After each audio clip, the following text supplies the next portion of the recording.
네, 이번엔 미증시 전문가와 함께하는 시간 미증시 인사이트입니다. 오늘은 한국투자증권 명동 PB센터 김호균 팀장과 함께합니다. 어서 오십시오. 네, 안녕하십니까. 네. 개장 전에 8월 소비자 물가 지수 CPI 데이터를 확인한 미증시 3대 지수는 현재 전체 상승 중에 있는데요. 9월 금리 인하를 확정 짓는 듯한 흐름을 보여주고 있습니다. 네, 이번 CPI 데이터 어떻게 보셨습니까? 보통 PPI가 CPI에 선행하기 때문에 어제 PPI가 나오고 나서부터 생산자 물가 지수죠. 이번 CPI에 대한 어떤 부담은 크지 않았다고 느껴집니다. 시장이 주목하는 것은 이제 물가보다는 고용이었고요. 물가는 기본적으로 최근에 높아지지 않았고 있기 때문에 특별히 튀는 데이터가 나오지 않으면 9월 금리에 대한 영향을 주진 않을 것으로 봤습니다. 역시 영향을 크게 주지 않은 상황이고요. 무난하게 물가 지표를 넘어가고 9월 17일 날 예정된 FOMC 금리 인하를 준비하고 있는 시장의 모습입니다. 네, CPI 데이터까지 저희가 살펴봤고요. 첫 번째 이슈로 바로 넘어가 보도록 하겠습니다. 네, 오라클 어제도 소식을 전해드렸긴 했지만 어제 36% 가까이 상승하면서 마감을 했습니다. 네. 오늘 같은 경우에는 지금 3% 하락하면서 조정을 받고 있는데요. 그렇지만 이 월가에 오라클에 대한 기대가 엄청 큽니다. 시가총액 1조 달러 클럽에도 달성할 수 있다 이렇게 언급을 하는데 오라클의 전망과 또 이 AI 인프라 시장 앞으로 얼마나 커질까요? 오늘 오라클 뉴스로 도배가 된 것 같습니다. 그렇죠. 오라클의 이런 급등을 모르는 사람이 없을 정도로 오늘 특강을 나갔는데도 다 아시더라고요. 엔비디아급 실적 발표다라고 생각을 하고요. 보통 엔비디아 실적 발표가 경제 지표급 실적 발표인 이유는 그 단순히 해당 기업의 실적 발표를 끝나는 것이 아니라 AI 생태계의 파급 효과가 워낙 크기 때문인데 오라클 실적 발표가 AI 생태계를 견인할 정도의 파급 효과를 주었기 때문에 그 의미가 큰 것 같습니다. 그에 따라서 엔비디아 역시 오라클 덕분에 반등을 성공했거든요. 최근에 좀 주가가 밀리다가. 근데 참 아이러니한 거는 정말 실적을 까고 봤을 때 실적은 예상을 살짝 못 미쳤습니다. 실적은 그게 좋은 게 아닌데 수주잔고가 앞으로 향후 몇 년간 엄청나게 많은 수주잔고가 쌓였다는 부분에 있어서 시장이 놀랐고 서프라이즈한 반응을 보였다고 말씀을 드리겠고요. 이전에 한번 시그널이 있었어요. 사실 네비우스라는 네오클라우드 기업이 마이크로소프트의 대규모 수주를 받았다는 이유로 50% 급등을 했거든요. 근데 여기서 오라클 CEO가 나와서 얘기를 한 거죠. 그 레리 앨리슨 창업자가 나와가지고 우리는 4곳과 계약을 했다. 예, 그렇게 되면 사람들이 계산을 하는 거죠. 네비우스가 한 곳이랑 계약해서 50%가 올랐는데 오라클 얼마나 올라야 돼? 이런 어떤 복잡한 계산법에 작용했다고 보여지고요.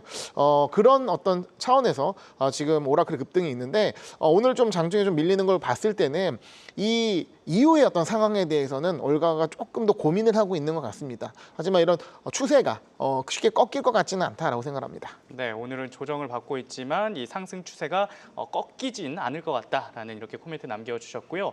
한편 AI 스타트업 퍼플렉시티가 200억 달러 약 27조 8천억 원의 기업 가치 평가를 받았고 그리고 2,700억 원 규모의 신규 투자 약속을 따냈습니다. 네. 한동안 애플과 합작을 할지 모른다 아니면 퍼플렉시티가 구글 크롬을 인수하겠다 이런 소식들이 들어오면서 세간의 이목을 집중시켰는데 퍼플렉시티 LLM 시장에 이 큰 파동을 좀 몰고 올 수 있을까요? 저는 이제 왜 이런 소식이 나왔을까라고 봤을 때 네. 퍼플렉시티가 의외로 언론 플래깅 굉장히 잘하는 기업이다라고 생각을 하거든요. 네. 말씀하셨다시피 최근에 주목을 받았던 게 크롬 인수 기사가 떴습니다. 근데 제가 방송에도 얘기 드렸는지 모르겠지만 팔 사람은 생각도 없는데 구글은 전혀 팔 생각이 없는데 내가 인수하겠다고 나서서 투자자들을 모으고 얘기를 했단 말이에요. 정작 퍼플렉시티는 돈을 투자받는 상황이기 때문에 돈이 없어요. 그러니까 투자자들 통해서 구글 크롬 인수하겠다. 내가 인수해야지만 반독점이 이슈가 없다라고 본 건데 사실 이번에 구글이 크롬 관련해서 반독점 이슈가 해소가 되면서 그런 부분 좀 사라졌고요. 근데 저는 왜 이런 언론 플레이스가 봤을 때는 애플이 언급을 안 될 수가 없을 것 같습니다. 실제 퍼플렉시티 같은 규모를 살 수 있는 기업이 사실 애플 말고는 특별히 보이지는 않는 상황이고 이번에 애플이 아이폰 17을 출시했는데 출시 이후에 애플이 애플했다는 것처럼 주가가 오히려 빠졌거든요. 예, 그래서 애플이 다 갖고 있지만 없는 게 바로 기대감입니다. 그래서 기대감이 없는 상황에서 특히 AI 전략이 부재한 상황에서 이거를 반전시킬 수 있는 유일한 카드가 퍼플렉시티 인수인데 그런 부분이 이제 어떤 그런 거를 전략하에 퍼플렉시티가 자기 몸값을 더 키우는 게 아닌가. 한번 인수해봐. 더 비싸질 거야. 이런 느낌으로 가는 것 같습니다. 네. 그럼 애플이 퍼플렉시티를 인수할 수도 있는 건가요? 가능성이 있을까요? 애플은 인수하고 싶겠죠. 근데 네. 너무 몸값이 높아지면 어려움은 있는데 네. 퍼블릭시티 입장에서는 흔히 말하는 꽃놀이패인 거죠. 아, 네. 근데 그거를 어떤 예측을 하고 애플에게 투자라거나 하는 거는 사실 어떻게 보면은 이제 배팅을 하는 부분이기 때문에 주의할 필요는 있다고 생각을 하고요. 네. 애플도 고민이 많을 겁니다. 보통 근데 크게 인수를 해서 하는 전통은 안 갖고 있어요. 사실 애플은 자기가 기술 개발하고 작은 기업들이 인수하지 이렇게 대규모 인수를 하는 거는 한 경험이 많이 없다라고 보시는 게 좋을 것 같습니다. 네.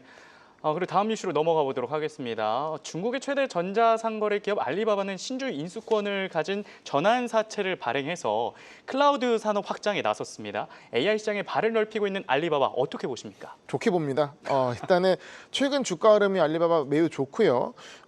이건 예견된 수순이라고 생각을 하는데 알리바바가 중국에서 AI에 가장 큰 규모로 투자하는 기업으로 보셔야 될 것 같습니다.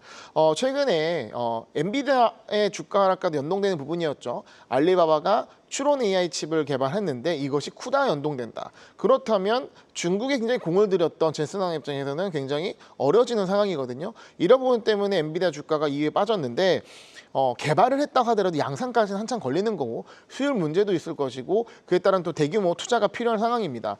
역시 알리바바에는 돈이 필요한데요. 이뿐만이 아니라 알리바바는 클라우드 사업을 또 하거든요. 이번에 오라클 실적 발표 나왔듯이 실적은 안 좋은데 수주잔고 굉장히 많아요. 그 수주잔고를 맞추기 위해서는 오라클 역시 굉장히 또 돈을 들여야 되는 상황입니다. 자본을 조달해서 데이터 센터를 구축해야 되는데 다 자기 돈을 할 수가 없는 상황입니다. 알리바바도 이런 클라우드 사업을 더 확장하기 위해서 AI에서 맞추기 위해서는 본인도 투자를 하지만 자본 조달을 해야 되는 상황에서 이번 이런 결과가 나왔다고 보여지는 거고요.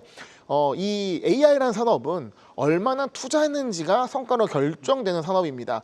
특별히 23년, 24년도에 빅테크의 상승 이거는 ChatGPT 등장 이후 AI 투자를 M7밖에 하지 못했기 때문에 그 투자의 결실을 M7이 독점한 것처럼 중국도 AI에 투자하는 상황에서 알리바바가 가장 많이 투자한다면 이후에 어떤 이 투자에 대한 기대감, 투자에 대한 과실의 기대감, 알리바바에 굉장히 크게 볼 수 있겠다라고 생각하고 있습니다. 네, 알리바바의 주가는 현재 4.66% 상승 중에 있습니다.